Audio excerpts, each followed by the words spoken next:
Hello, everyone.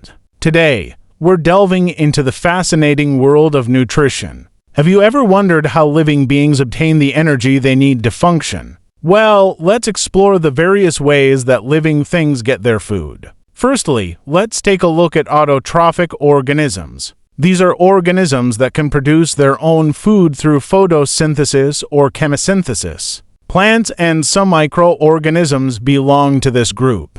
They absorb sunlight or other forms of energy and convert it into carbohydrates and other organic compounds through a process known as photosynthesis. In the case of chemosynthesis, certain bacteria use inorganic compounds as an energy source and produce organic compounds. Now, let's talk about heterotrophic organisms. These are organisms that need to obtain energy from other sources, usually by consuming organic compounds found in other living beings or their waste products. There are two types of heterotrophs: consumers and decomposers. Consumers are further divided into herbivores, carnivores, and omnivores based on what they eat. Herbivores feed on plants or their parts, carnivores feed on other animals, while omnivores eat both plants and animals. Decomposers break down dead organic matter into simpler compounds using enzymes secreted by them or by symbiotic microorganisms living on their body surfaces. To sum it up, living things obtain their food in two ways.